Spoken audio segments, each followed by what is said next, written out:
나의 아버지는 언제나 잉크 냄새와 낡은 종이 냄새 그리고 기계 기름 냄새에 둘러싸여 사셨다. 서울의 가장 오래된 동네 을지로의 인쇄골목, 그곳에 아버지의 작은 인쇄소 동진사가 있었다. 아버지는 그곳에서 지난 40년간 단 하루도 쉬지 않고 낡은 인쇄기를 돌리셨다. 나는 퇴근 후 거의 매일 아버지의 인쇄소로 향했다. 나의 깨끗하고 현대적인 사무실과는 전혀 다른 세상 철컥 규칙적으로 돌아가는 인쇄기의 소음과 코를 찌르는 잉크 냄새가 나는 싫지 않았다. 그것은 나의 아버지를 닮은 정직한 땀의 냄새였기 때문이다. 왔구나.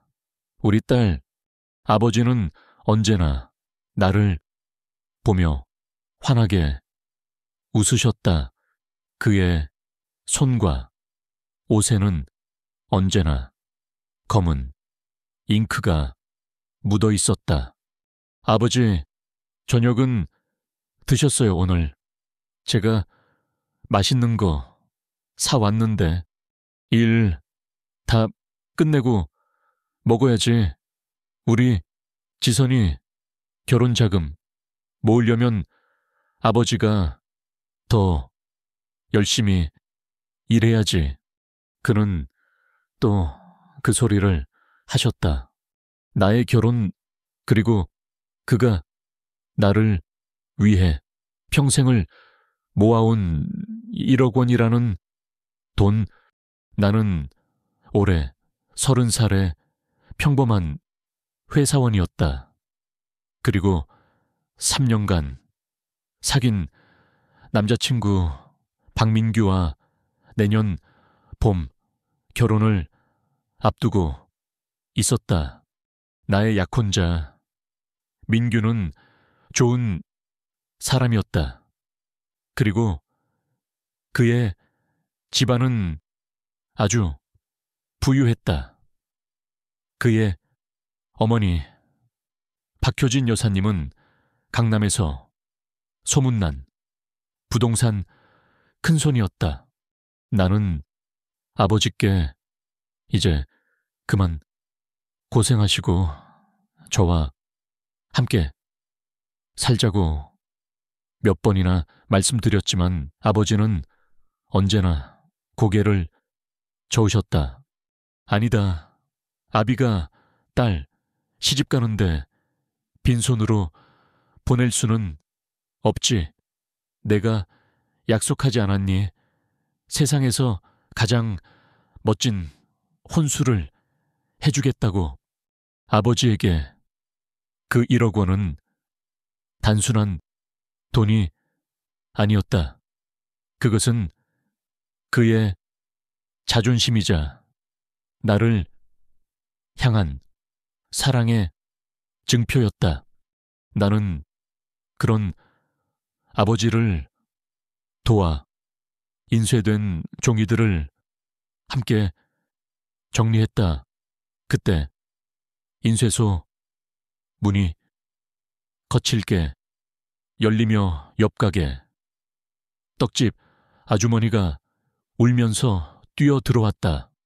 사장님, 저 좀 도와주세요. 우리 애 아빠가 갑자기 쓰러져서 병원에 실려갔는데 수술 보증금이 없어서. 그녀는 말을 잇지 못하고 바닥에 주저앉아 오열했다. 아버지는 아무 말 없이 그녀의 어깨를 두드려 주셨다. 그리고 인쇄소 가장 안쪽에 있는 낡은 철제 금고로 향했다. 아버지, 안 돼요. 나는 아버지가 무엇을 하려는지 직감하고 그를 막아섰다. 저 금고 안에는 그가 평생을 모아온 나의 결혼 자금이 들어있었다. 하지만 아버지는 나를 보며 단호하게 말했다. 지선아, 기계는 나중에 사도 되지만 사람은 지금 살려야 하는 거다. 그는 금고에서 두툼한 돈다발 하나를 꺼내 떡집 아주머니의 손에 쥐어주었다. 1,000만 원. 그가 새로운 인쇄기를 사기 위해 따로 모아두었던 바로 그 돈이었다. 아이고, 사장님, 이 은혜를 어떻게 됐어요? 아주머니, 얼른 가보세요. 아저씨, 아무 일 없어야 할 텐데. 아주머니는 몇 번이고 우리에게 절을 하고 병원으로 달려갔다. 나는 그런 아버지를 자랑스러우면서도 동시에 답답했다. 아버지, 바보같이 이제 새기게 사는 건 다 틀렸네요. 괜찮다. 이 낡은 기계도 아직 쌩쌩한 걸. 아버지는 그렇게 웃어 보이셨다. 나는 그런 나의 아버지를 사랑했고 존경했다. 그날 밤 우리는 인쇄소 한쪽의 작은 방에서 늦은 저녁을 함께 먹었다. 그때 아버지는 자신의 보물 1호라며 커다란 종이 통 하나를 가져오셨다. 그 안에는 아주 낡고 누렇게 변색된 옛날 지도들이 가득 들어있었다. 아버지, 이건 다 뭐예요? 허허, 내 유일한 취미 생활이지. 그는 지도 한 장을 넓은 작업대 위에 펼쳤다. 그것은 관광 지도 같은 것이 아니었다. 아주 복잡한 등고성과 알 수 없는 기호들이 가득한 지질조사 지도였다. 그는 돋보기를 쓴 채 지도의 한 부분을 아주 진지한 눈으로 들여다보고 있었다. 그의 눈빛은 마치 숨겨진 보물이라도 찾는 사람처럼 반짝이고 있었다. 이것 봐라, 지선아. 1960년대 서울의 모습이야. 지금 우리가 아는 모습과는 전혀 다르지. 네, 정말 신기하네요. 근데 아버지는 이런 걸 왜 모으세요? 그냥 옛날 땅의 모습을 보고 있으면 세상이 어떻게 변해왔는지 알 수 있거든. 땅은 거짓말을 하지 않아. 수십 년, 수백 년의 역사를 그 안에 다 품고 있지. 나는 그의 말을 다 이해할 수는 없었다. 나는 그저 그것이 늙은 아버지의 소박한 취미일 뿐이라고 생각했다. 나는 그날 알지 못했다.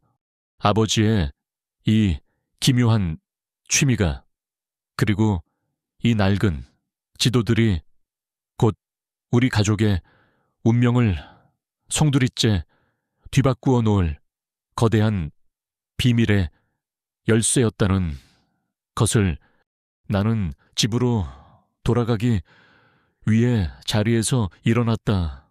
아버지, 저 이제 가볼게요. 내일 또 올게요. 그래, 우리 딸 조심히 가거라. 나는 인쇄소를 나오며 창문 너머로 다시 한번 아버지를 보았다. 그는 여전히 희미한 정우 불빛 아래에서 낡은 지도 한 장을 뚫어지게 들여다보고 있었다. 그의 진지한 얼굴 위로 내가 알지 못하는 아주 깊고 큰 그림자가 드리워져 있는 것만 같았다. 나와 민규 씨의 결혼 준비는 순조롭게 진행되었다. 그리고 마침내 우리 두 가족의 공식적인 상견례 날이 밝았다. 나는 그날을 위해 큰맘 먹고 백화점에서 가장 단정하고 예쁜 원피스를 한 벌 샀다. 아버지 역시 장롱 안에 고이 모셔두었던 유일한 양복을 꺼내 입으셨다. 아버지, 너무 멋있으세요. 우리 딸이야말로 오늘 제일 예쁘구나. 우리는 서로의 어색한 모습을 보며 웃었다. 하지만 그 웃음 뒤에는 숨길 수 없는 긴장감이 감돌고 있었다. 우리는 지금 우리와는 전혀 다른 세상의 사람들을 만나러 가는 길이었다. 약속 장소는 강남의 한 최고급 한정식 집이었다. 민규 씨의 어머니 박효진 여사께서 직접 예약한 곳이라고 했다. 우리가 식당 안으로 들어서는 순간 나는 압도당했다. 입구부터 화려한 자개가 박힌 병풍이 우리를 맞았고 복대는 유명 화가들의 동양화가 걸려 있었다. 우리가 안내받은 방은 우리 집 전체보다 더 넓어 보였다. 잠시 후 박효진 여사님과 민규 씨가 방으로 들어왔다. 아이고, 사돈어른, 그리고 우리 예쁜 지선이 어서 오세요. 박효진 여사님은 아주 우아하고 기품 있는 모습이었다. 그녀의 얼굴에는 사람을 편안하게 만드는 부드러운 미소가 걸려 있었고 그녀의 말 한마디 한마디에는 상대를 배려하는 따뜻함이 묻어 나왔다. 나는 그녀를 보며 안도했다. 내가 지레 겁을 먹었구나. 저렇게 좋으신 분인데 상견례는 화기애애한 분위기 속에서 진행되었다. 박효진 여사님은 나의 아버지께 아주 살갑게 대했다. 그녀는 아버지가 평생 인쇄소를 운영해 오셨다는 이야기에 깊은 존경심을 표했다. 어머나, 사돈어른 정말 대단하세요. 한평생 한 우물만 파신다는 게 어디 쉬운 일인가요? 저는 그렇게 자기 분야에서 묵묵히 장인의 길을 걷는 분들을 가장 존경한답니다. 그녀의 칭찬에 아버지는 쑥스러운 듯 웃으셨다. 별 말씀을요. 사부인 그저 먹고 살기 위해 시작한 일인걸요. 아니에요. 우리 민규도 아버님을 본받아서 그렇게 성실하고 책임감 있는 사람으로 자라야 할 텐데 말이에요. 대화는 자연스럽게 나와 민규 씨의 미래에 대한 이야기로 넘어갔다. 두 사람이 결혼하면 살 집은 구했니? 네, 어머님 일단 작은 전세 아파트에서 시작하려고요. 아이고, 안 된다. 안 돼. 어떻게 내 귀한 아들을 전셋집에서 시작하게 해. 내가 강남에 아파트 한 채 마련해 두었으니 너희는 몸만 들어와서 살아라. 그녀의 통큰 제안에 나는 어쩔 줄을 몰라 했다. 아닙니다. 사부인 저희가 어떻게 그런 큰 신세를 아버지가 손사래를 치며 말했다. 저도 우리 지선이를 위해 평생 모아온 돈이 있습니다. 그 돈으로 아이들 집 얻는데 보탤 생각입니다. 바로 그 순간이었다. 박효진 여사님의 눈이 아주 미세하게 반짝 빛나는 것을 나는 보았다.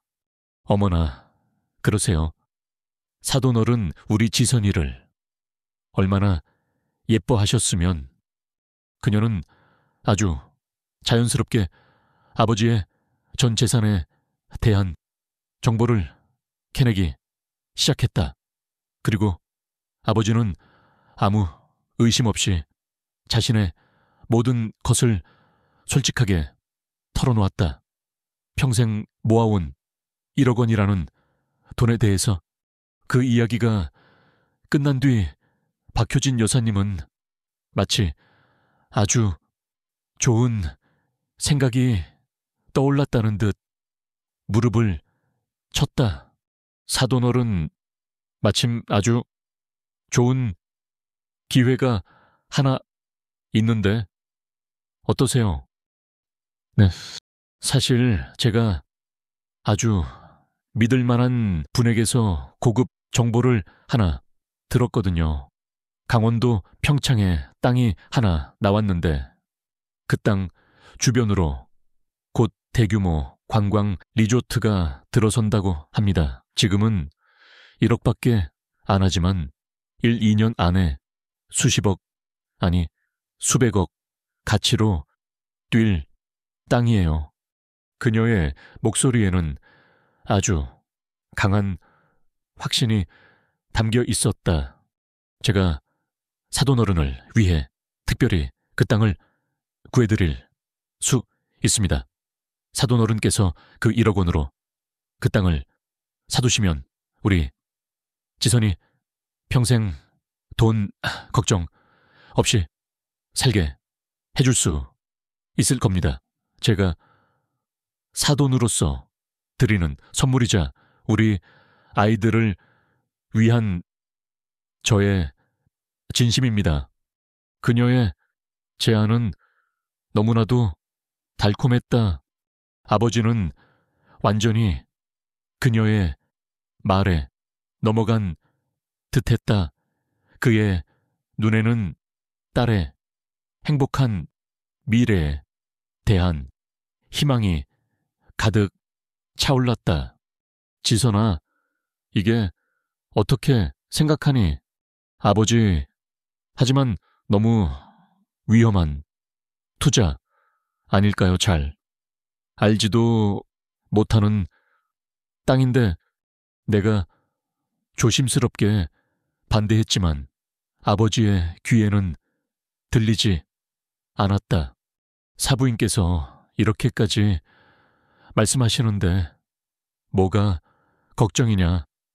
이것은 우리 지선이에게 하늘이 주신 기회다. 결국 아버지는 그 자리에서 그녀의 제안을 받아들였다. 며칠 뒤 아버지는 자신의 평생 퇴직금이 담긴 통장을 해지했다. 그리고 그 1억 원이라는 돈을 모두 박효진 그녀의 계좌로 송금했다. 나는 불안했다. 하지만 아버지의 행복한 얼굴을 보며 차마 더는 반대할 수 없었다. 그로부터 일주일 뒤 나는 아버지의 그 행복이 얼마나 어리석은 착각이었는지를 깨닫게 되었다. 나는 왠지 모를 불안감에 그 땅의 주소를 가지고 인터넷 등기부등본을 열람해 보았다.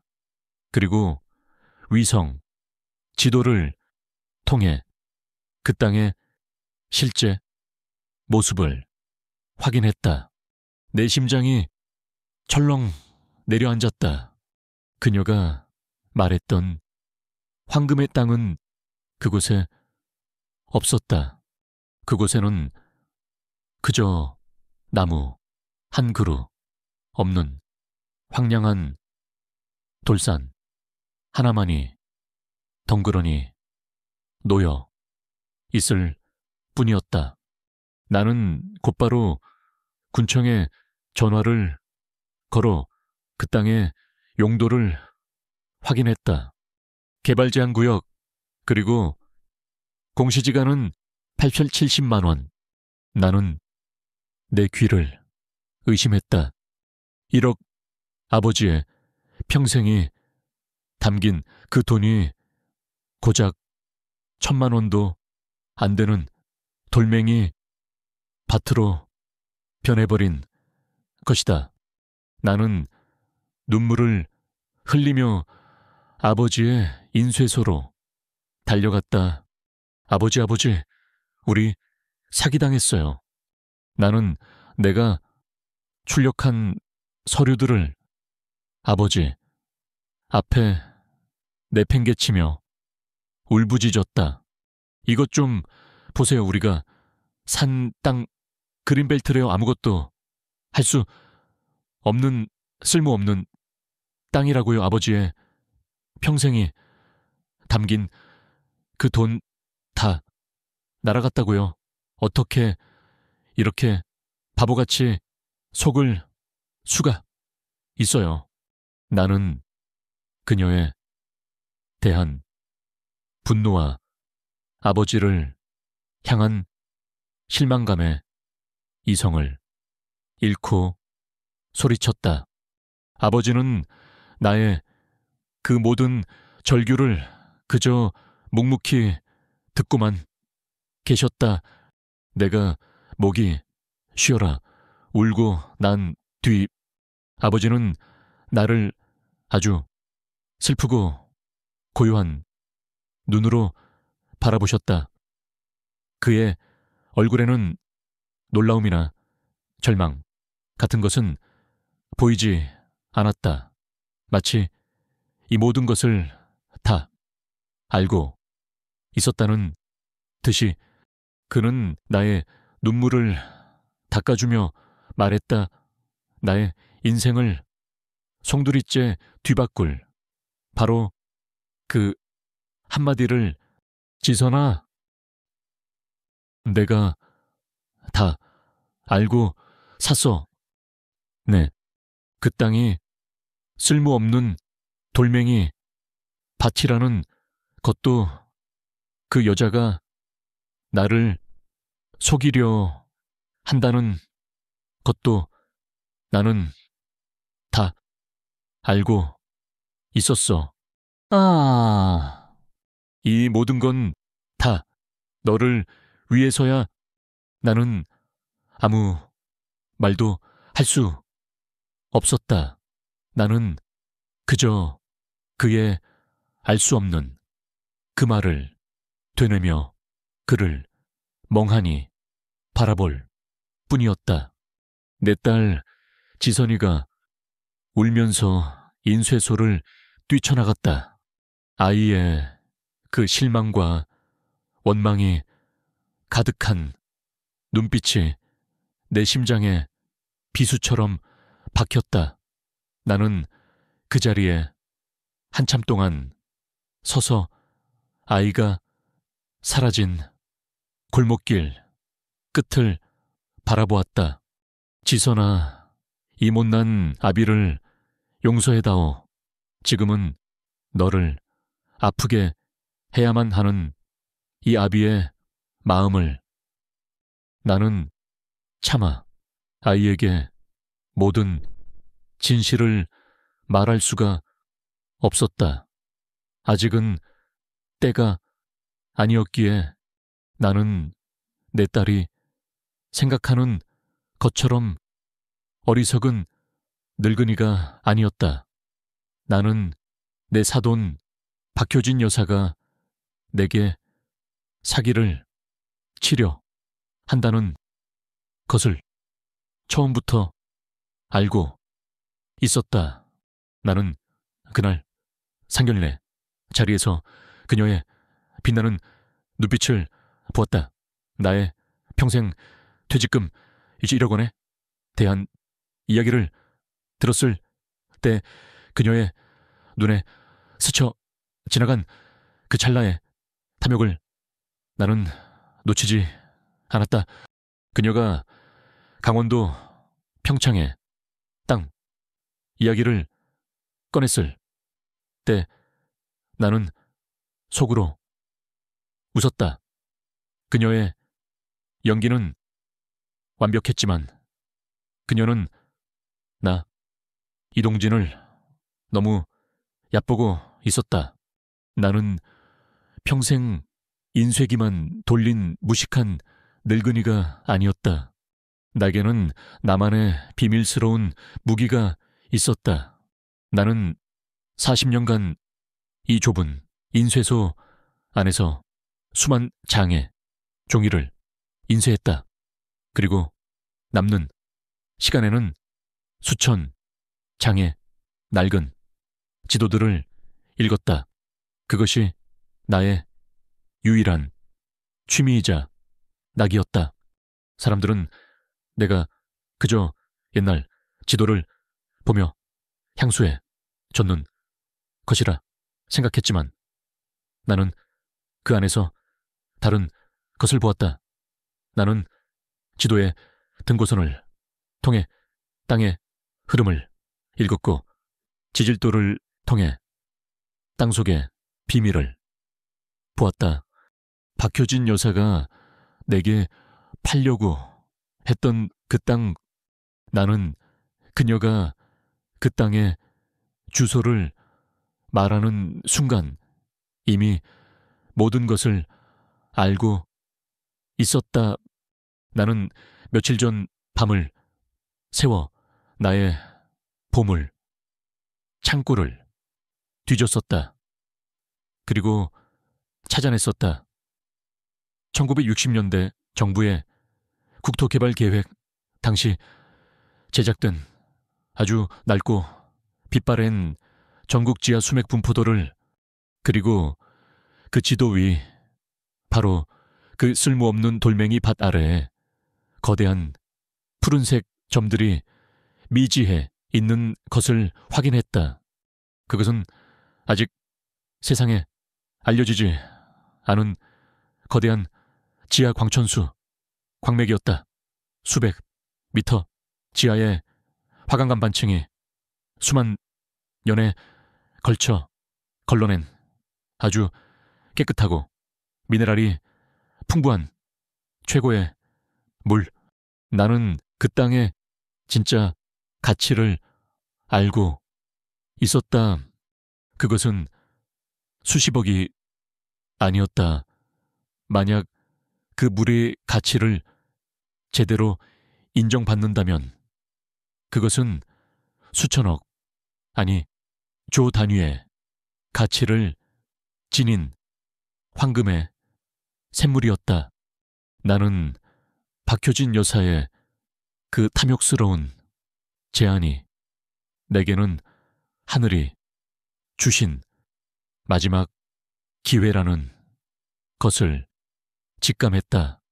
만약 그녀나 그녀의 뒤에 있을 부동산 개발업자, 놈들이 이 땅의 진짜 가치를 알게 된다면 그들은 절대로 이 땅을 1억이라는 헐값에 내놓지 않았을 터였다.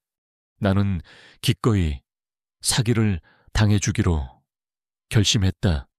나는 나의 전 재산 1억 원을 미끼로 던져 그들이 감히 상상조차 할 수 없는 거대한 월척을 낚아채기로 한 것이다. 나의 평생을 바친 그 돈이 아깝지 않았냐고 천만에. 그 돈은 내 딸 지선이의 눈부신 미래와 맞바꿀 수만 있다면 그깟 종이 쪼가리에 불과했다. 나는 내 딸에게 가난을 물려주고 싶지 않았다. 나는 아이가 나간 뒤 조용히 수화기를 들었다. 그리고 낡은 수첩에서 한 사람의 번호를 찾아 눌렀다. 그는 나의 오랜 친구이자 몇 년 전 시청 수도관리과에서 은퇴한 윤노인이었다. 여보게, 윤서기관, 나, 동진일세. 아이고, 이 사장 이게 몇 년 만인가. 다름이 아니라 내가 자네에게 아주 은밀한 부탁을 하나 하려 하네. 나는 그에게 나의 계획을 설명했다. 물론 광천수에 대한 모든 비밀을 털어놓지는 않았다. 그저 내가 새로 산 땅의 수질 검사를 하고 싶으니 예전 지질 조사 기록을 좀 찾아봐 달라고 부탁했다. 알았네. 친구, 내가 아직 시청에 아는 후배들이 많으니 한번 알아봄새 결과가 나오는 대로 연락하지. 그와의 통화가 끝난 뒤 나는 다시 나의 낡은 지도를 펼쳤다. 그리고 그 푸른 광맥의 위치를 나의 거친 손가락으로 가만히 쓸어보았다. 이제 나의 40년 인쇄 인생을 건 마지막 인쇄가 시작될 터였다. 그것은 종이 위에 찍는 잉크가 아니라 내 딸의 인생 위에 찍는 황금빛 미래였다. 며칠 뒤 나는 지선이의 약혼자 민규에게서 전화를 받았다. 그의 목소리는 아주 다급했다.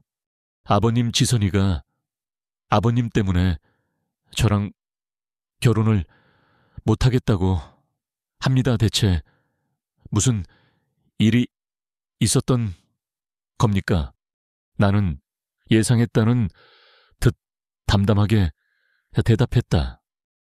민규야, 너는 내 어미를 닮지 않은 착한 아이라는 것을 내가 잘 안다.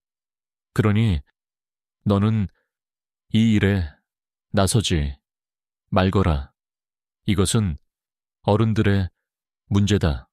하지만 아버님, 지선이는 내가 설득하마. 그러니 너는 아무 걱정 말고 너의 어머니나 잘 보살펴 드려라. 나는 그렇게 전화를 끊었다.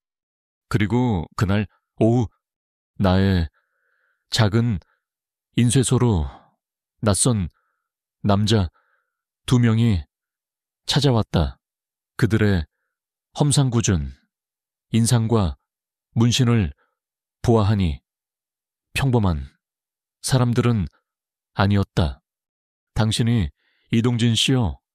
그렇소만 누구신지 우리는 황 사장님 심부름으로 왔소. 황 사장 박효진 여사의 부동산 사업 파트너이자 이 지역의 악명 높은 개발업자. 올 것이 온 것이다. 황 사장님께서 당신이 산 그 땅 아주 마음에 들어 하시더군. 그래서 우리가 다시 사려고 하는데 2천만 원 쳐주지 어떤가. 그들은 나를 협박하고 있었다. 나를 바보로 알고 내가 산 가격의 5분의 1도 안 되는 가격에 땅을 되팔라고 하고 있었다. 나는 웃었다. 미안하지만 그 땅은 내 딸에게 물려줄 내 전 재산이라서 팔 수가 없겠는데 뭐 이 영감탱이가 지금 겁을 상실했나. 그들이 나에게 다가와 내 멱살을 잡으려던 순간 나는 책상 위에 있던 무거운 쇠자를 집어 들었다. 더 가까이 오면 내 손에 죽을 줄 알아? 나의 눈빛에서 그들은 살기를 읽은 모양이었다. 그들은 잠시 주춤하더니 두고 보자는 말을 남기고 사라졌다.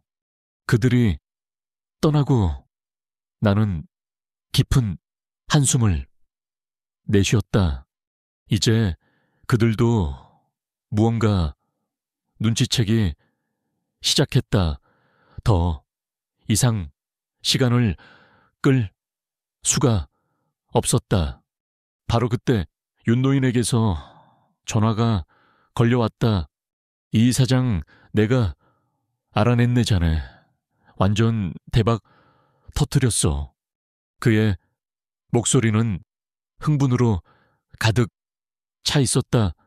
자네가 말한 그 땅 지하 200m 아래에 대한민국 최고의 수지를 자랑하는 천연 광천수가 흐르고 있었어. 성분 분석 결과도 나왔는데 이건 그냥 물이 아니라 거의 산삼 수준이야. 나는 수화기를 꽉 쥐었다. 그래, 고맙네. 친구, 아주 고마워. 이제 모든 준비는 끝났다. 나는 나의 낡은 서랍을 열어 양복 한 벌을 꺼내 입었다. 그리고 전쟁터로 향했다. 그날 밤 이후 나의 세상은 거대한 연극 무대가 되었다. 나는 더 이상 그저 평범한 간호조무사 이미진이 아니었다. 나는 한 여인의 마지막 희망을 손에 쥔 비밀 동맹이었고 동시에 나 자신도 모르는 거대한 음모의 한가운데 서 있는 위태로운 배우였다. 나와 오세련 사모님. 우리 두 사람의 아슬아슬한 연극이 시작되었다. 박수간 오사나 그녀의 오빠인 최민석, 아니 시동생인 김태석 부회장이 병실에 있을 때면 사모님은 이전처럼 모든 것을 체념한 멍한 눈빛의 환자를 연기했다.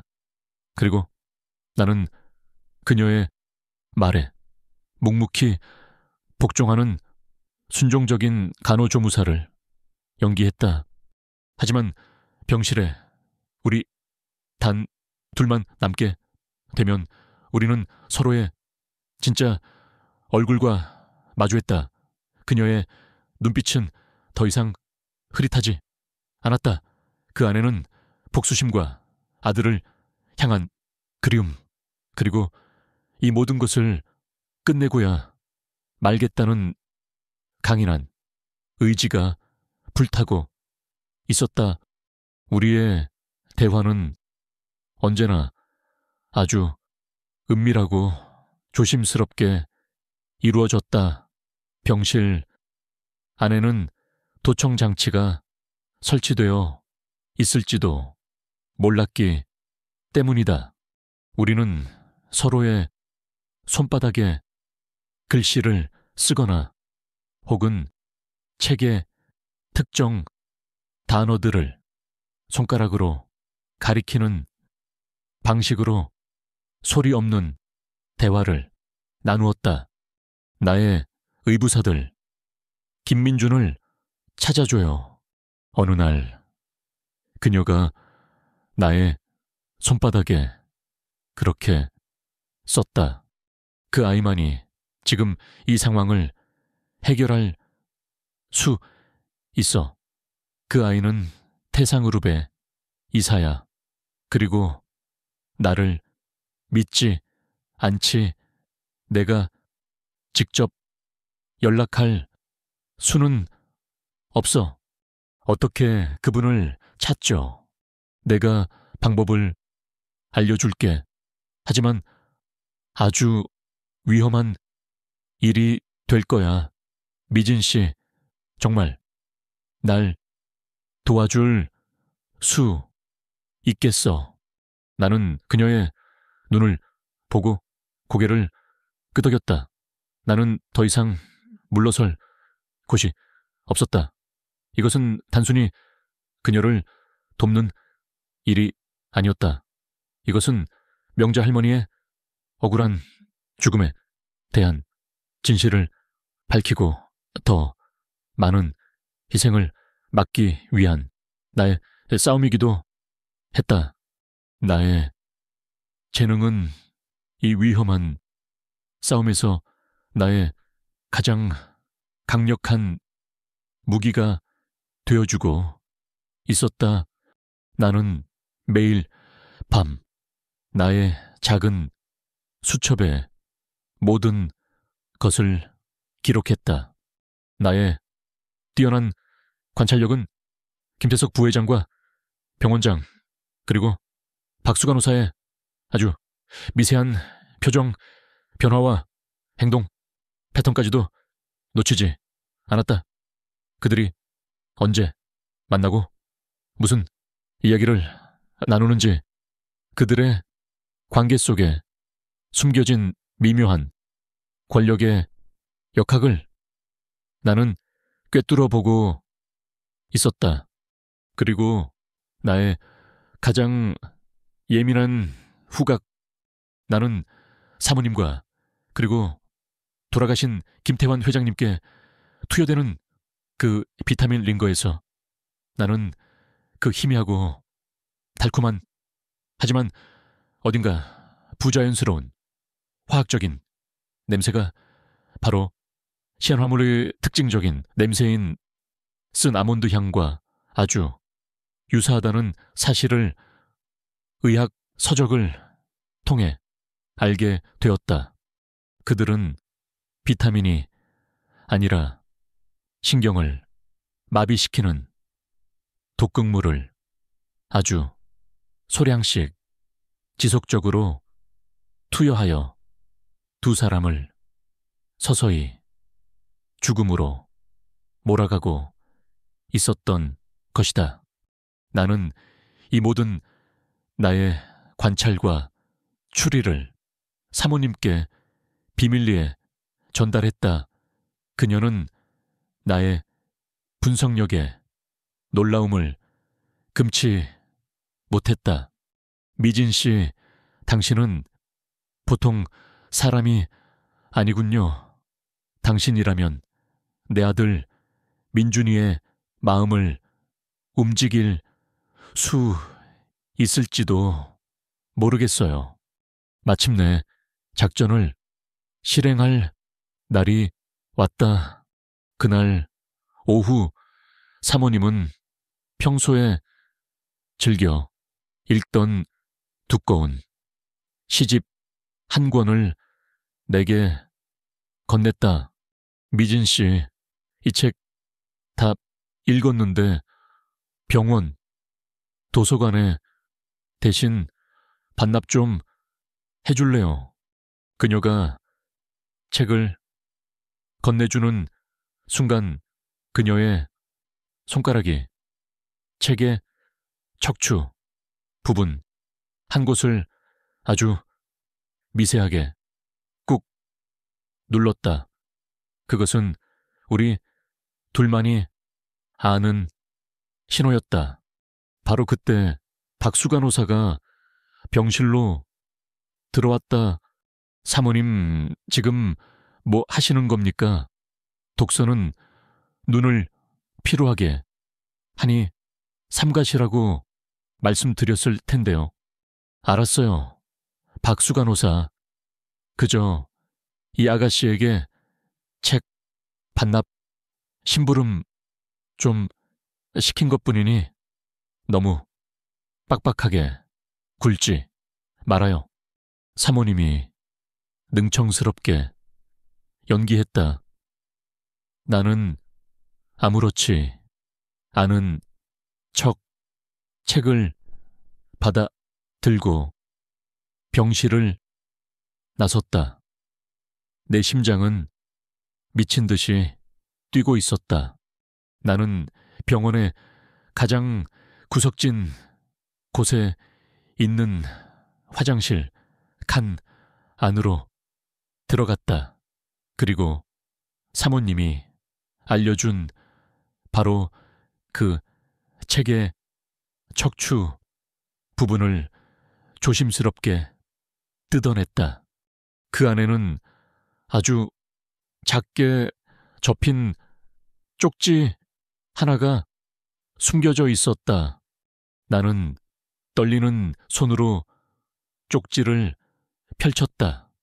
그 안에는 단 3줄의 문장이 적혀 있었다. 태산건설 김민준 이사, 하얀 난초가 곧 필 거라고. 이 말만 전해요. 하얀 난초, 그것은 돌아가신 김태환 회장님께서 살아생전에 가장 아끼셨던 꽃이었다. 그리고 민준 씨가 유일하게 자신의 아버지와의 좋은 추억으로 기억하고 있는 바로 그 꽃.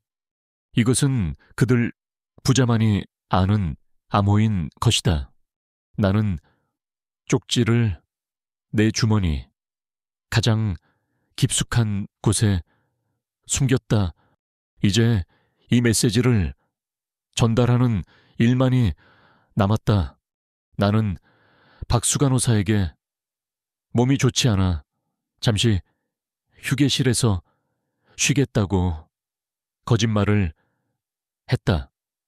그리고 직원용 비상계단을 통해 병원을 빠져나왔다.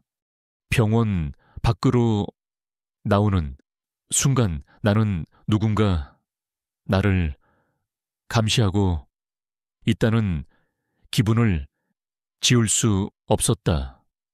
김태석 부회장의 부하들일 것이다. 나는 일부러 버스를 타고 사람이 가장 붐비는 명동 한복판에서 내렸다. 그리고 인파 속으로 시원한 내 몸을 숨겼다. 몇 번의 골목길을 더 돌고 나서야 나는 겨우 그들의 미행을 따돌릴 수 있었다. 나는 길거리 노점에서 대포폰 하나를 샀다. 그리고 가장 시끄러운 지하철역 구석으로 들어가 태산건설 대표 번호로 전화를 걸었다. 여보세요. 태산건설입니다. 저 이사 김민준 님 좀 바꿔주시겠어요? 실례지만 누구신지 그냥 아주 중요한 메시지를 전화로 온 사람이라고만 해주세요. 잠시 후 수화기 너머로 아주 젊고 차가운 비서의 목소리가 들려왔다. 김민준 이사님 비서실입니다. 이사님께서는 지금 중요한 회의 중이십니다. 용건을 말씀해 주시면 제가 전달해 드리겠습니다. 나는 잠시 숨을 골랐다. 그리고 사모님이 내게 알려준 그 암호를 나지막이 읊조렸다. 오세련 사모님의 하얀 난초가 곧 필 거라고 전해주세요. 수화기 너머로 아주 긴 침묵이 흘렀다. 그리고 잠시 후 이전과는 전혀 다른 아주 긴장되고 다급한 비서의 목소리가 들려왔다. 잠시만 기다려 주십시오. 절대로 끊지 마십시오. 제가 지금 바로 이사님께 직접 연결해 드리겠습니다. 나는 수화기를 꽉 쥐었다. 나의 목숨을 건 첫 번째 임무가 마침내 성공하는 순간이었다. 잠시만 기다려 주십시오. 절대로 끊지 마십시오. 제가 지금 바로 이사님께 직접 연결해 드리겠습니다. 수화기 너머로 비서의 다급한 목소리가 들려왔다. 나는 떨리는 손으로 휴대폰을 꽉 쥐었다. 잠시 후 아주 낮고 차가운 하지만 힘있는 남자의 목소리가 들려왔다. 김민준입니다. 누구신지 그리고 그 암호의 의미가 무엇인지 직접 듣고 싶군요. 10분 드리겠습니다. 지금 명동 중앙우체국 앞 공중전화 박스 아십니까? 그곳에서 기다리겠습니다. 그는 용건만 말하고 일방적으로 전화를 끊었다. 나는 그의 목소리에서 그가 보통 사람이 아니라는 것을 직감했다.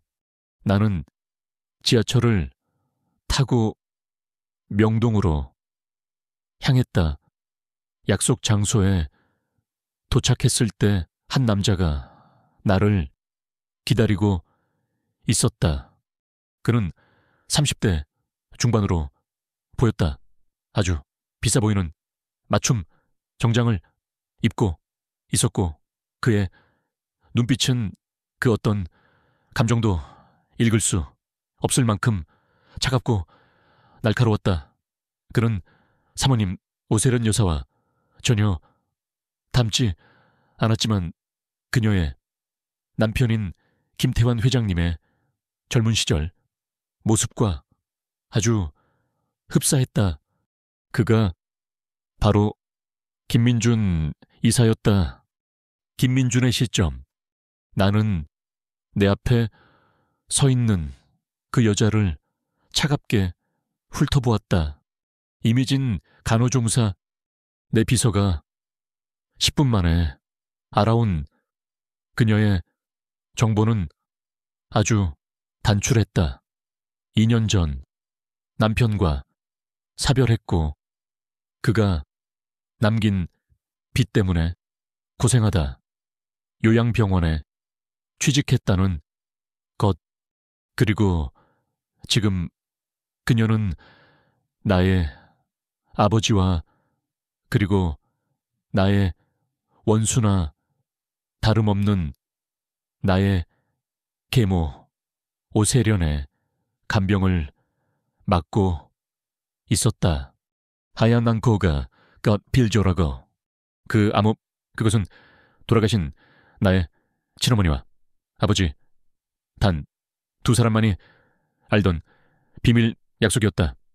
아버지가 어머니의 무덤게 심어놓은 하얀 난초. 아버지는 그 꽃이 다시 피면 어머니께서 용서의 신호를 보내는 것이라 믿으셨다. 그런데 오세련 그 여자가 어떻게 이 암호를 알고 있는 것일까? 나는 그녀가 또 무슨 새로운 계략을 꾸미고 있다고 생각했다.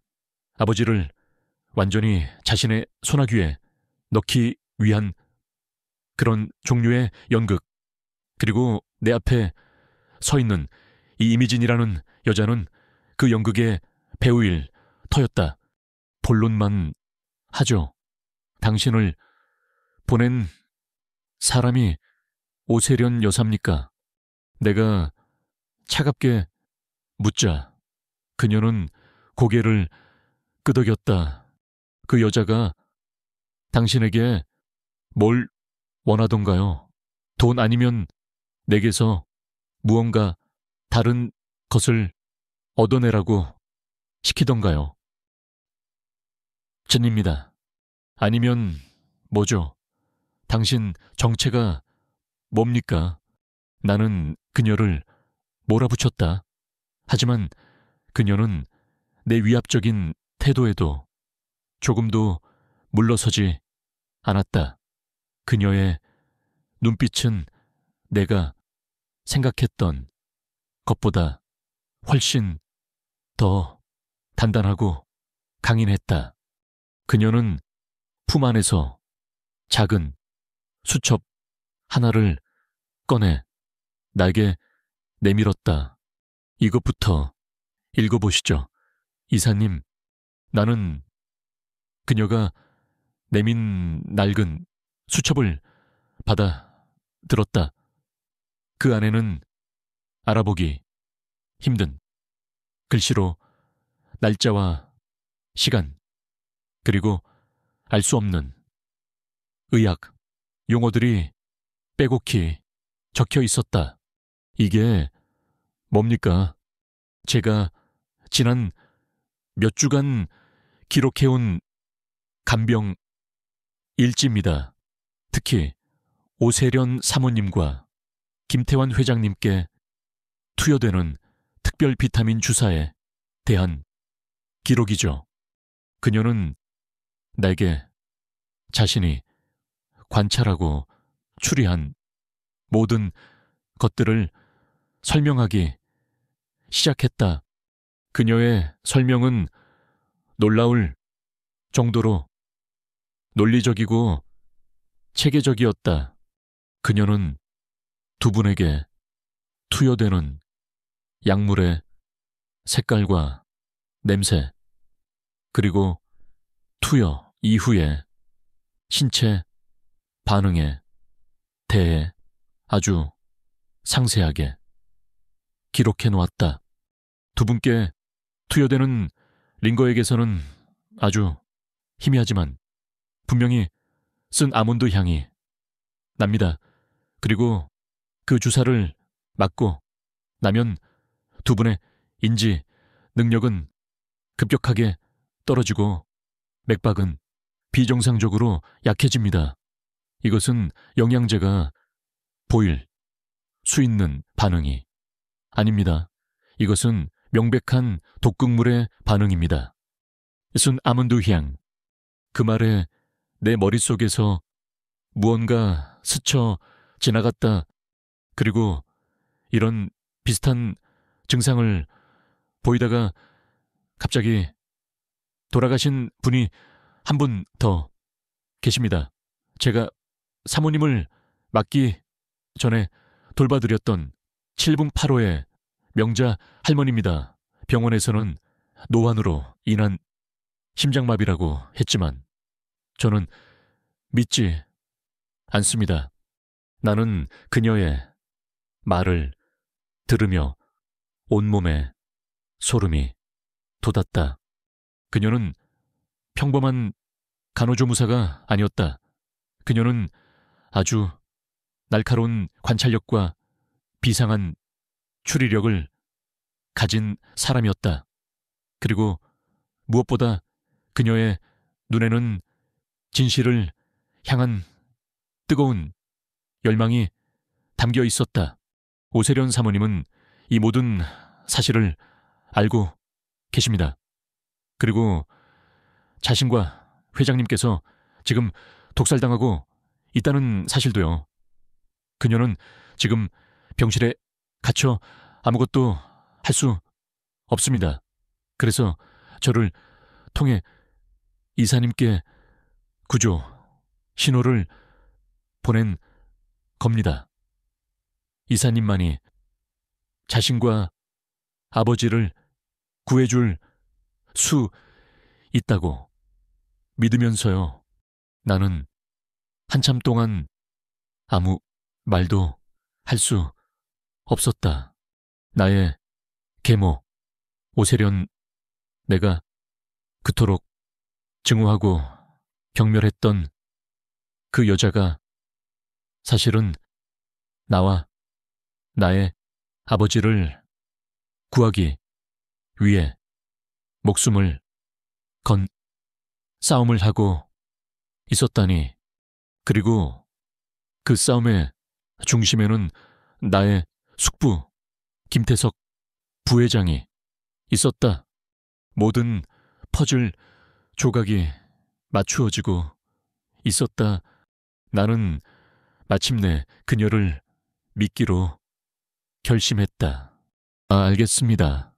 이미진 씨, 나의 목소리가 이전과는 다르게 무겁게 가라앉았다. 당신 말을 믿겠습니다. 대신 당신도 나를 믿고 내 지시에 따라주어야 합니다. 나는 그녀에게 새로운 보안 휴대폰 하나를 건네주었다. 이제부터 우리는 이걸로만 연락합니다. 그리고 병원으로 돌아가 아무렇지 않은 척 당신의 일을 계속하세요.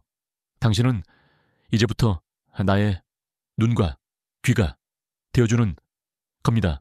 더 결정적인 증거를 찾아내야 합니다. 결정적인 증거라니요.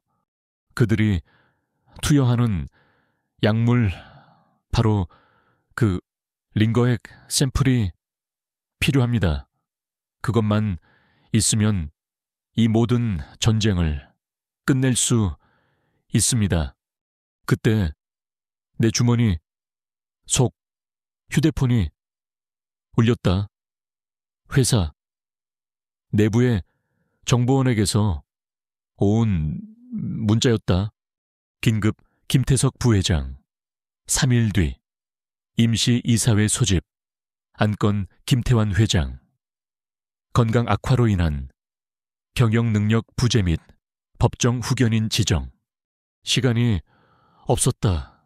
나는 이미진 씨를 바라보았다. 우리에게 남은 시간은 이제 사흘뿐입니다. 그 안에 모든 것을 끝내야 합니다. 그녀의 눈빛이 비장하게 빛나고 있었다. 나와 그녀의 뜻밖의 동맹은 그렇게 시작되었다. 우리는 각자의 전쟁터로 돌아갔다. 그녀는 적의 심장부인 병원으로, 그리고 나는 또 다른 전쟁터인 태상으로, 본사로. 우리의 목표는 단 하나, 거대한 악마의 가면을 벗겨내고 진실을 세상에 드러내는 것, 그리고 우리의 소중한 사람들을 지켜내는 것. 우리에게 주어진 시간은 단 3일이었다. 지역개발 공청회가 열리는 날, 나는 40년간 입어온 나의 낡은 작업복 대신 내 생에 단 한 벌뿐인 양복을 꺼내 입었다. 아버지, 정말 가시게요. 가봤자 망신만 당할 거예요. 지선이는 그런 나를 보며 안타까운 얼굴로 말했다. 아이는 아직도 내가 그 사기꾼 여편네에게 노란한 어리석은 늙은이라고 생각하고 있었다. 나는 그런 딸의 머리를 쓰다듬어주며 웃었다. 지선아, 구경 가자. 오늘 아주 재밌는 연극을 볼 수 있을 게다. 공청회장은 이미 수많은 사람들로 가득 차 있었다. 지역 주민들과 투자자들, 그리고 시청의 높은 양반들, 그리고 그 가장 앞자리에 나의 예비 사돈 박효진 여사와 그놈의 사업 파트너라는 황 사장이 아주 거만한 얼굴로 앉아 있었다. 그들은 나를 발견하고는 아주 경멸적인 미소를 지어 보였다. 나는 아무렇지 않은 척 가장 뒷자리에 자리를 잡고 앉았다. 내 손에는 나의 낡은 서류 가방 하나만이 들려 있었다. 그 안에는 나의 40년 세월이 담긴 비밀 지도와 그리고 이 싸움의 모든 것을 끝낼 비장의 무기가 들어 있었다. 잠시 후 공청회가 시작되었다. 황 사장이 아주 번지르르한 모습으로 단상 위에 올랐다. 그는 화려한 프레젠테이션 자료를 스크린에 띄우며 자신의 원대한 개발 계획에 대해 열변을 토하기 시작했다. 존경하는 군수님, 그리고 지역 주민 여러분, 저희 황금개발은 이 낙후된 지역에 새로운 활력을 불어넣을 것입니다. 이곳에 최고급 골프, 리조트와 스파 단지를 건설하여 연간 수백만 명의 관광객을 유치하고 수천 개의 일자리를 창출하겠습니다. 그의 말에 사람들은 박수를 치며 환호했다. 그는 지도를 가리키며 말을 이었다. 이곳이 바로 저희가 계획하고 있는 리조트 부지입니다. 그리고 이 계획의 유일한 걸림돌은 바로 저기 쓸모없이 버려져 있는 저 개발제 한 구역입니다. 그가 가리킨 곳은 바로 내가 1억 원을 주고 산, 그 돌멩이 밭이었다. 저 쓸모없는 땅 때문에 저희의 위대한 계획이 발목 잡혀서는 안 됩니다, 부디. 위원님들께서 현명한 판단을 내려주시어 저 땅의 용도 변경을 허가해 주시길 바랍니다. 그의 연설이 끝나자 다시 한번 박수갈채가 터져 나왔다. 모든 분위기가 완전히 그의 편으로 넘어간 듯했다. 나는 그때 자리에서 일어났다. 그리고 아주 조용히 하지만 단호한 발걸음으로 단상을 향해 걸어갔다. 저 영감탱이가 지금 뭐 하는 거야? 사람들이 수군거렸다. 황 사장은 내 놈이 감히 어디서 하는 표정으로 나를 노려보았다. 나는 사회자에게서 마이크를 건네받았다. 안녕하십니까? 저는 이 동네에서 작은 인쇄소를 운영하는 이동진이라고 합니다. 나는 먼저 허리를 숙여 사람들에게 인사를 했다. 저는 황 사장님처럼 화려하게 말하는 재주는 없습니다. 대신 저는 오늘 여러분께 몇 가지 진실을 보여드리고자 합니다. 나는 내 낡은 서류 가방에서 USB 하나를 꺼내 노트북에 꽂았다. 그리고 대형 스크린에 첫 번째 자료를 띄웠다. 그것은 나의 친구 윤노인이 구해준 서울대학교 연구팀의 수질 분석 결과 보고서였다. 강원도 평창군 5555번지 지하 200m 안반수 수질 분석 결과 미네랄 함량 칼슘, 마그네슘, 실리카 다량 함유, 수질 등급 천연 광천수, 최상급. 보고서의 내용에 장내가 다시 술렁이기 시작했다. 저게 뭐지? 수질 분석 보고서가 왜 나와 황 사장이 어이없다는 듯 비웃었다. 박효진 여사 역시 나를 한심하다는 듯 쳐다보고 있었다. 저 이동진이라는 영감 이제 보니 완전 노망이 들었군. 저런 쓸모없는 돌산에서 물이 나오면 얼마나 나온다고 저걸로 뭘 어쩌겠다는 거야. 나는 그들의 비웃음을 뒤로 한 채 두 번째 자료를 스크린에 띄웠다. 그것은 내가 40년간 보물처럼 간직해온 바로 그 1960년대의 전국 지하 수맥 분포도였다. 나는 지도의 한 부분을 확대했다. 바로 내가 산 그 돌멩이 밭의 지하 단면도였다. 그곳에는 거대한 푸른색 지하 강줄기가 그려져 있었다.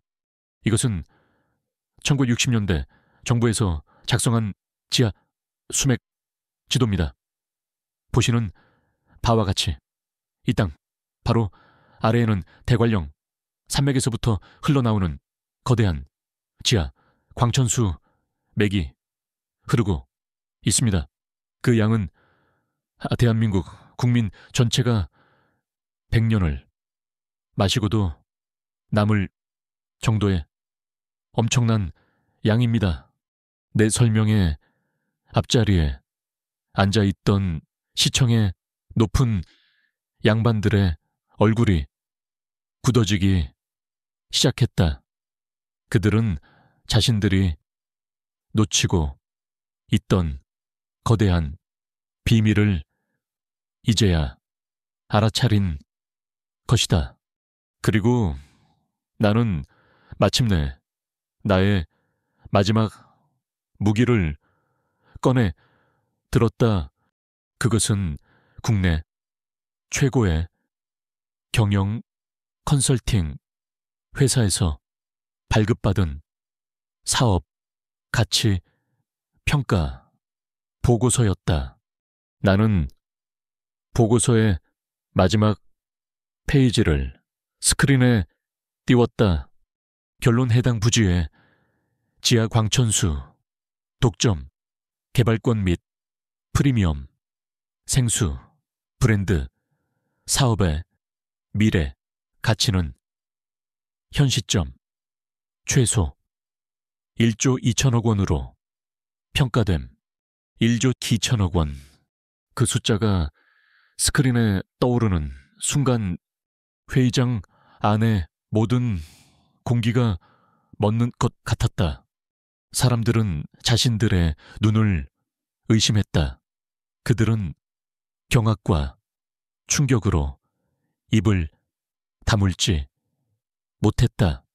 황 사장과 박효진 여사의 얼굴은 이제 하얀색을 넘어 잿빛으로 변해 있었다.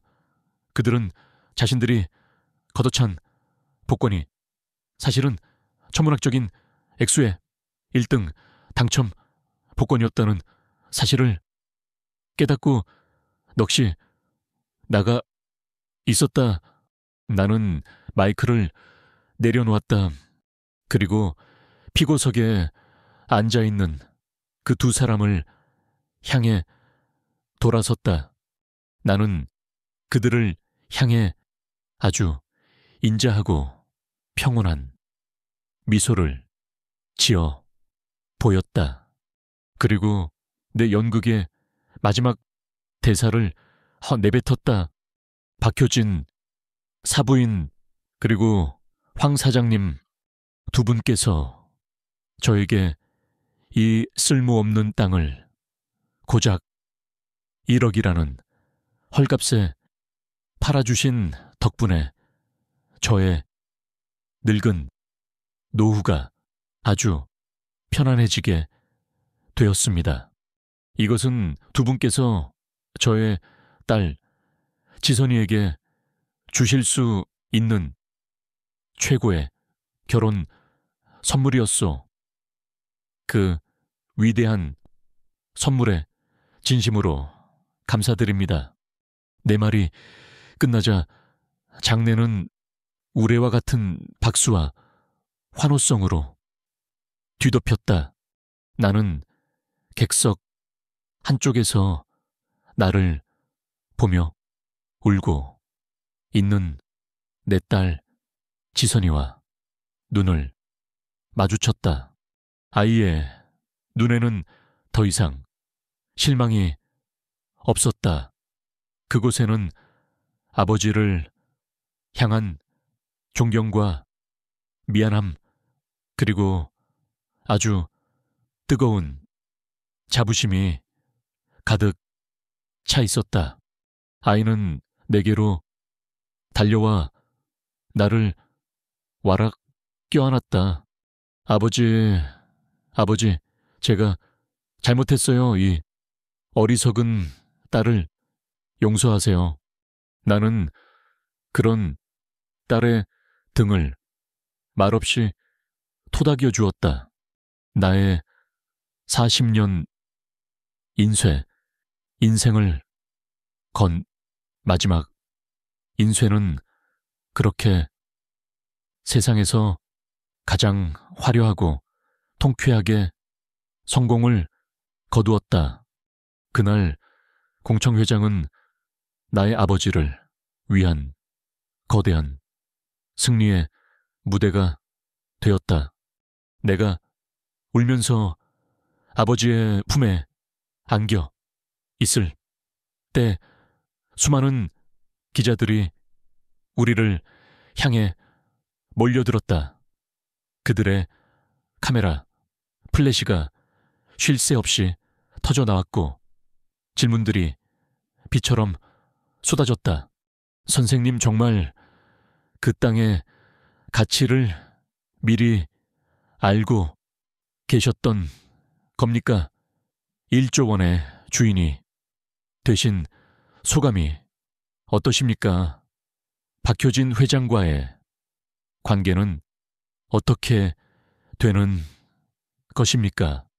아버지는 아무 대답도 하지 않으셨다.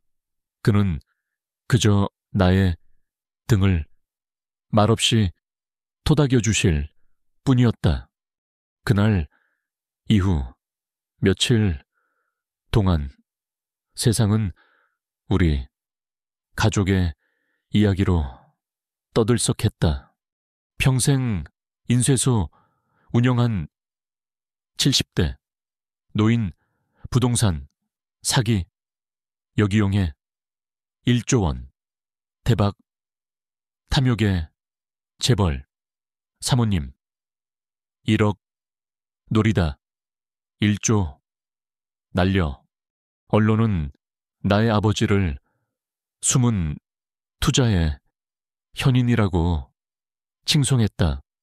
그리고 나의 예비 시어머니 박효진 여사와 황 사장은 희대의 사기꾼이자 어리석은 탐욕의 화신으로 전락했다. 그들의 모든 사업은 여론의 문매를 맞고 흔들리기 시작했다. 세무조사가 시작되었고 그들이 과거에 저질렀던 온갖 불법적인 부동산 투기 혐의들이 드러나기 시작했다. 그들의 탐욕의 왕국은 그렇게 서서히 무너져 내리고 있었다. 그리고 나의 약혼자 민규 씨, 그는 공청회가 끝난 뒤 며칠 동안 아무 연락이 없었다. 나는 그가 자신의 어머니가 저지른 일 때문에 나를 볼 면목이 없어서 그럴 것이라 짐작했다. 어쩌면 우리의 결혼은 이대로 끝일지도 모른다고 생각했다. 그런데 일주일 뒤 그가 아버지의 인쇄소로 나를 찾아왔다. 그의 모습은 아주 수척했지만 그 눈빛은 내가 처음 보는 아주 단호하고 굳은 결의로 가득 차 있었다.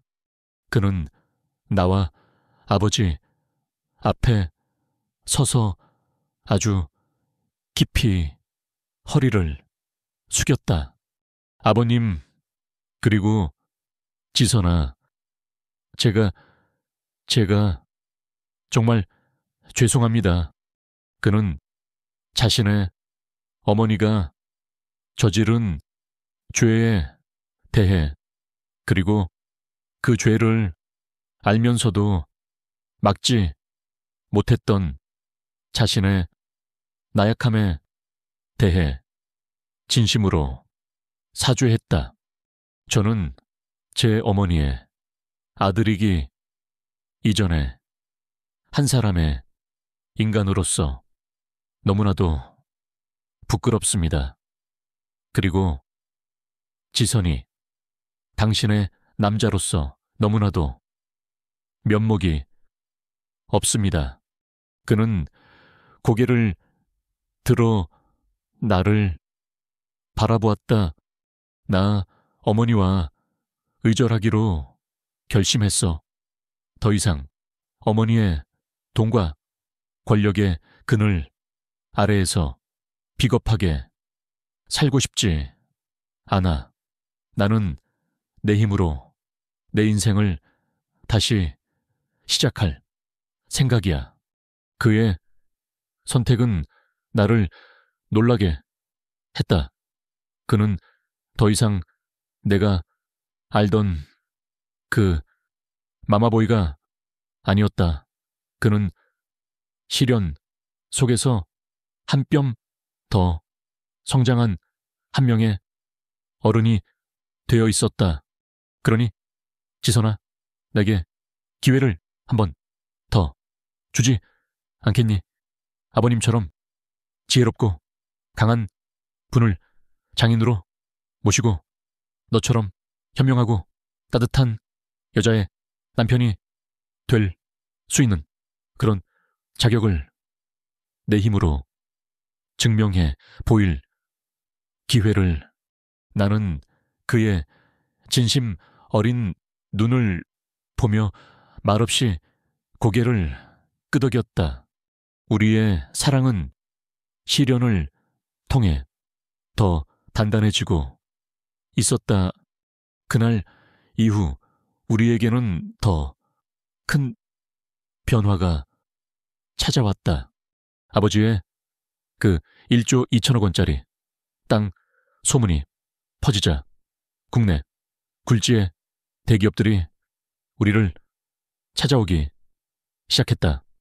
최고급 생수 브랜드를 만들자는 음료 회사부터 광천수를 이용한 기능성 화장품을 만들자는 화장품 회사까지 그들은 아버지 앞에 수천억 원의 계약금을 제시하며 파트너가 되기를 자청했다.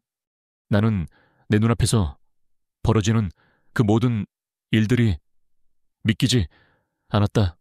평생 잉크 냄새만 맡으며 살아오신 나의 아버지가 이제는 대한민국 경제를 움직이는 거물들과 어깨를 나란히 하고 있었다. 아버지는 그 모든 제안들을 신중하게 검토하셨다. 그리고 마침내 한 회사를 파트너로 선택했다. 그리고 그 회사와 진선수라는 이름의 새로운 법인을 설립했다. 그리고 아버지는 그 새로운 법인의 모든 소유권과 경영권을 내게 넘겨주셨다. 아버지, 제가 어떻게 이런 큰 일을 지선아, 이 모든 것은 처음부터 너를 위한 것이었다. 그러니 이 선물의 주인이 되는 것을 두려워하지 마라. 아버지는 내게 법인 도장이 찍힌 서류들을 건네주셨다. 나는 하루아침에 평범한 회사원에서 수조원의 가치를 지닌 새로운 기업의 CEO가 된 것이다. 모든 폭풍이 지나가고 모든 것이 제자리를 찾은 어느 날 밤, 나는 아버지와 함께 인쇄소 한쪽의 작은 방에서 막걸리 잔을 기울이고 있었다. 나는 아버지께 내가 가장 궁금했던 질문을 던졌다. 아버지, 대체 어떻게 아셨어요? 그 땅에 그런 비밀이 숨겨져 있다는 것을요. 그리고 어떻게 그렇게 오랫동안 그 비밀을 혼자 간직하고 계셨어요. 아버지는 웃으셨다. 그리고 자신의 낡은 지도 한 장을 펼쳐 보이셨다. 사람들은 보물은 언제나 화려하고 눈에 잘 띄는 곳에 있다고 생각하지. 하지만 진짜 보물은 언제나 아무도 거들떠보지 않는 아주 낡고 잊힌 곳에 숨겨져 있는 법이란다. 그는 자신의 오랜 취미 생활에 대해 이야기해 주셨다. 그는 단순히 지도를 모은 것이 아니었다. 그는 지도를 통해 땅의 역사를 읽고 그 안에 숨겨진 자연의 섭리를 공부해왔던 것이다. 그는 도서관에서 지질학과 수맥에 대한 낡은 책들을 빌려다 읽으며 평생을 독학해온 숨은 전문가였다. 나는 언젠가 이 지식이 너에게 큰 선물이 될 날이 올 것이라 믿었지. 그리고 박효진 그 여자가 내게 그 기회를 가져다 준 것이고, 그럼 아버지는 그 1억 원이 아깝지 않으셨어요. 아버지의 전 재산이었잖아요. 아깝다니 그 돈은 이 연극의 입장료였을 뿐인걸. 그리고 이 연극의 진짜 주인공은 처음부터 끝까지 바로 너 한 사람이었고, 그는 나의 머리를 쓰다듬어 주셨다. 그의 거칠고 투박한 손길이 그 어떤 위로보다 더 따뜻하게 느껴졌다.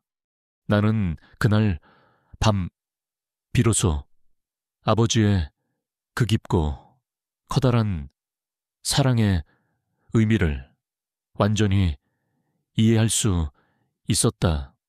그가 내게 준 것은 단순히 돈이나 땅이 아니었다. 그것은 세상을 꿰뚫어보는 지혜와 어떤 시련 앞에서도 흔들리지 않는 용기, 그리고 나 자신을 믿고 사랑하는 법이었다. 그것이 나의 아버지가 그의 딸에게 준 마지막이자 가장 위대한 선물이었다. 그로부터 2년 후 여름, 나는 더 이상 평범한 회사원이 아니었다. 나는 대한민국에서 가장 주목받는 신생 기업 진선수의 대표이사 이지선이었다. 진선수는 아버지의 이름 동진의 진과 나의 이름 지선의 선을 따서 만든 이름이자 참되고 착한 물이라는 의미를 담고 있었다. 우리의 생수는 출시되자마자 시장에서 돌풍을 일으켰다. 최고의 수질과 정직한 마케팅, 그리고 우리 부녀의 기적과도 같은 스토리는 많은 사람들의 마음을 움직였다. 나는 이제 돈 걱정을 하지 않았다. 나와 나의 가족은 평생 다 쓸 수 없을 만큼의 부를 얻었다. 나의 결혼도 순조롭게 진행되었다. 민규 씨는 자신의 어머니와 의절하고 독립하여 자신의 힘으로 작은 스타트업을 시작했다. 그는 더 이상 어머니의 그늘에 기댄 나약한 남자가 아니었다. 그는 나의 곁에서 나를 응원하고 지지해주는 든든한 동반자이자 나의 유일한 사랑이었다. 그리고 나의 아버지는 마침내 40년간 돌려온 낡은 인쇄기의 작동을 멈추셨다. 그는 평생의 소원이었던 작은 정원이 딸린 예쁜 전원주택에서 그의 유일한 취미였던 낡은 지도들을 연구하며 평온한 노년을 보내고 계셨다. 모든 것이 완벽했다. 나는 내 인생에 더 이상의 행복은 없을 것이라고 생각했다. 오늘은 우리 진 선수의 이름으로 세워진 첫 번째 생명수 나눔 재단의 정수, 시설, 중공식이 열리는 날이었다. 우리는 재단의 첫 번째 사업으로 물 부족으로 고통받는 강원도의 한 산골 마을에 최첨단 정수, 시설을 지어 기부하기로 했다. 이것은 나의 아버지의 뜻이었다. 지선아, 우리는 땅속에서 아주 귀한 선물을 받았지. 그러니 이 선물을 우리만 가져서는 안 된다. 목마른 이웃들과 함께 나누어야 하는 법이란다. 중공식이 열리는 산골 마을은 아주 작고 아름다운 곳이었다. 마을 어르신들과 아이들이 모두 나와 우리를 반겨주었다. 그들의 얼굴에는 진심 어린 감사와 기쁨이 가득했다. 나는 재단의 대표로서 단상에 올라 축사를 했다. 나는 회사의 성공에 대해 이야기하지 않았다. 대신 나는 나의 아버지에 대한 이야기를 했다. 저의 아버지는 평생을 잉크 냄새가 가득한 작은 인쇄소에서 일해오신 분입니다. 그분은 언제나 세상 사람들이 거들떠보지 않는 낡고 잊힌 것들 속에서 진짜 보물을 찾아내는 지혜를 가지고 계셨습니다. 나는 객석에 앉아 나를 보며 흐뭇하게 웃고 계신 아버지를 바라보았다.